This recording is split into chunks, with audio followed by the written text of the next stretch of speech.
the forensic photography plays a very crucial role in criminal investigation. The photograph taken at the crime scene create a permanent record of the scene and the evidence found there, which both investigator and prosecutors rely on the assist the court in administration of justice. So ito yung napaka-importante sa ating forensic photography because hindi lang ito nag-create ng permanent record, but ito yung ginagamit natin in the prosecution of the offenses.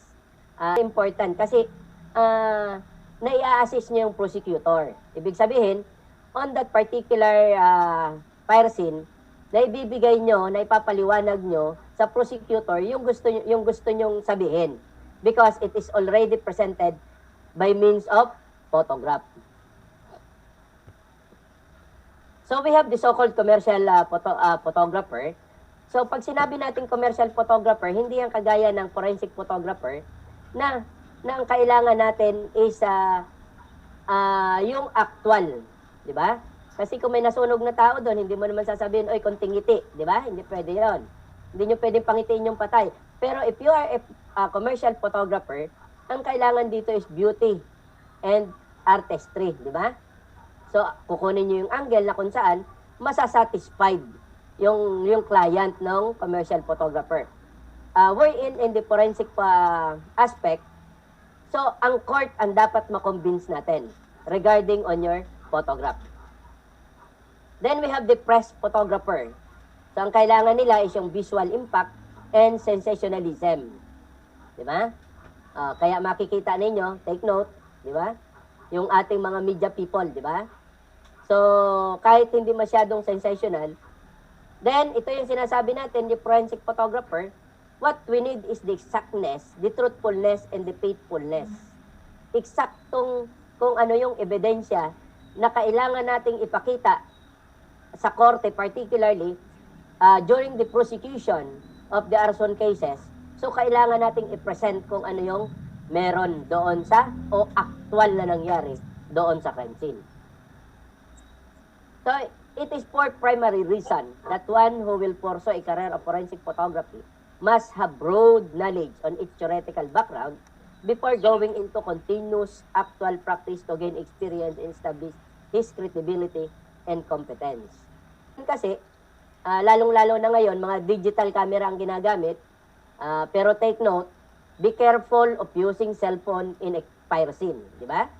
So, masyadong, ano daw ang cellphone at editable kasi ang cellphone. So, ang may sasuggest ko sa inyo, pagbalik nyo sa mga fire station, dapat meron kayong DSLR, di ba? That is the official camera na yung digital single lens reflex. Yan ang gamitin nyo.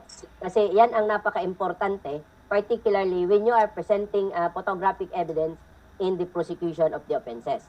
So, kailangan kasi ma-establish yung credibility and the competency ng evidence, di ba?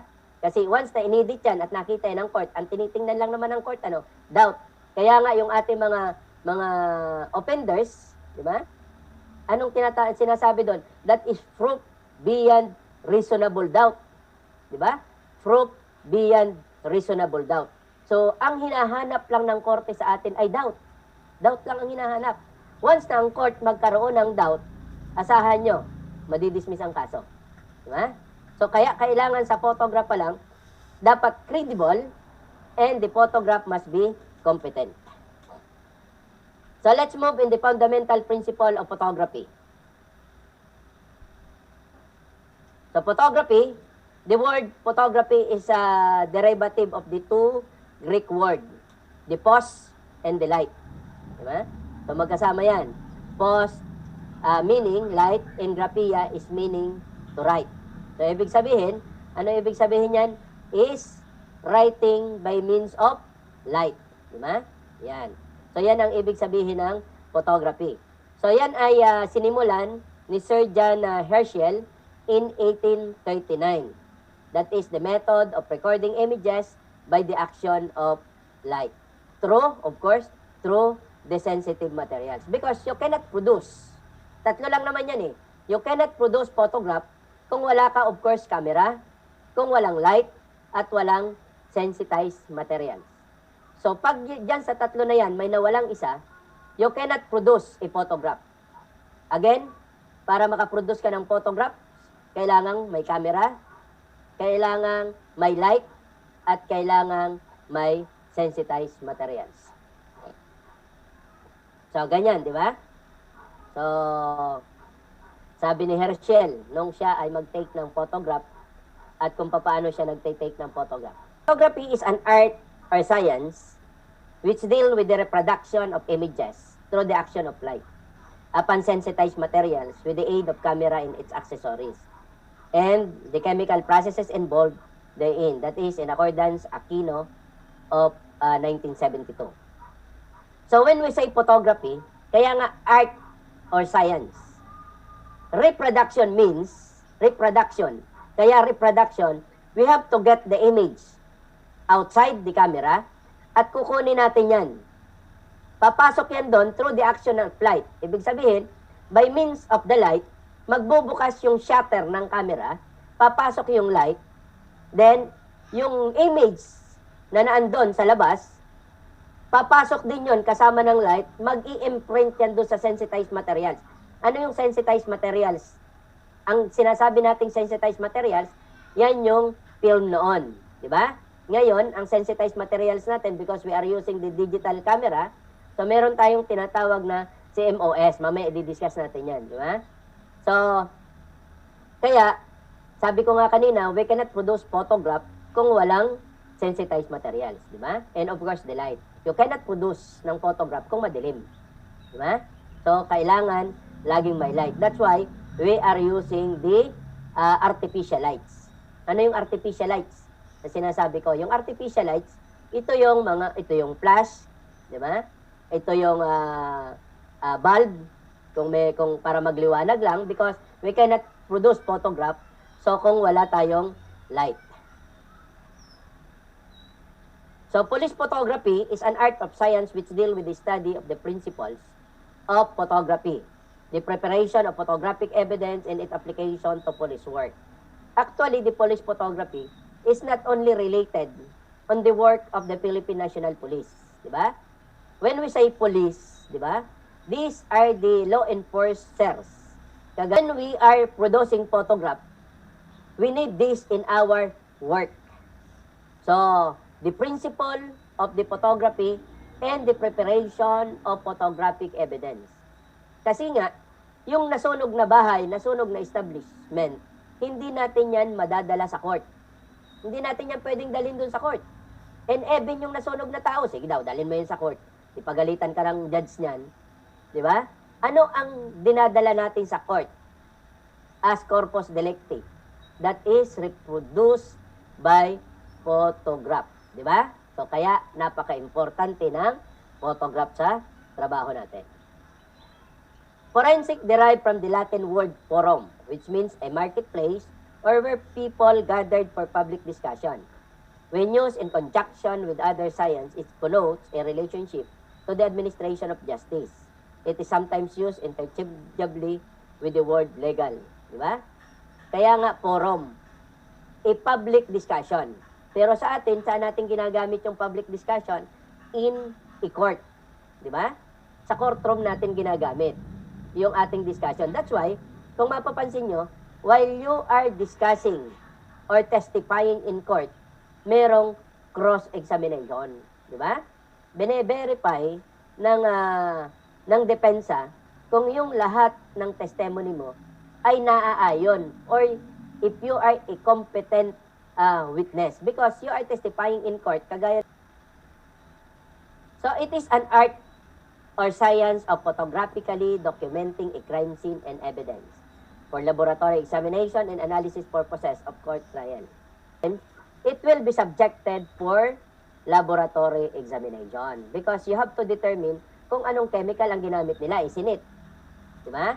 So photograph is the mechanical and chemical result of photography. Picture and photograph are not the same. Diba? Tandaan nyo ha, we are using photograph for the crime scene. We are not using picture because picture and photograph are not the same. Picture is a generic term. It refers to all kind of form of images. Picture, di ba? So lahat ng klase ng images Di ba? Picture ng asawa mo, picture ng anak mo, yun ang picture. But when we say a photograph, it is an image that can only be a product of photography. Ano yon? Sabi natin kanina, the exactness. Di ba? The faithful reproduction of images. Di ba? Yun ang kailangan natin. May mga process at during the reproduction of that images. So may mga tinatanong ang mga defense counsel yan, anong proseso ang ginawa mo, paano mo reproduce, etc. etc.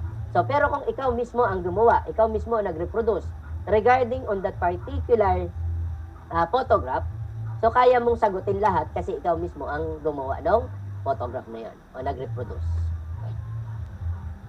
Okay. Sabitan natin ng kaunti yung history, ano? Yan. 1839, generally known as the birth of photography. Yan. That is William Henry Pax Talbot explained the process that he invented, the calotype process. Yan. Photography. Ang unang-una niyan is the personal identification. Ha? So, anong ibig sabihin niyan? So, personal identification is considered to be the first application of photography in the police work. Yan na yung sinasabi ko kanina, si Alphonse Bertillon was the first police who utilized photography in police work as a supplementary identification in the anthropometry system. Si Alphonse Bertillon kasi, siya yung nag-devise ng bone structure, measurement ng bone structure. Ibig sabihin, sabi ni Alphonse Bertillon, when the person reached the age of 20, hindi na magbabago ang bone structure niyan. And that is supported by photograph. Pino-photograph niya. That is to record. Diba? That is the personal identification during the time. Why it is personal identification? Nire-record niya yung ano ng tao by means of photography. So kaya nga, that is a means of personal identification. Kaya kung makikita nyo, o naaalala nyo yung kwento ni Will and William West, diyan nag-umpisa yon, di ba? Kung saan in-identify yung tao by means of anthropometry system, di ba? Yan. So that is for means of identification. Nowadays, ginagamit pa rin natin itong personal identification. Di ba? Pag may nahuhuling suspect yung mga pulis, pinophotograph nila. So pinophotograph yan. So then, ilalagay sa raw gallery. That is for the purpose of identification. Ngayon, pag may pumunta dyan na suspect, na biktima, may pumunta ng biktima dyan sa police station, ipinapakita yung mga photograph sa raw gallery para ma-identify kung sino yung suspect. So, isa yan sa uses ng photography.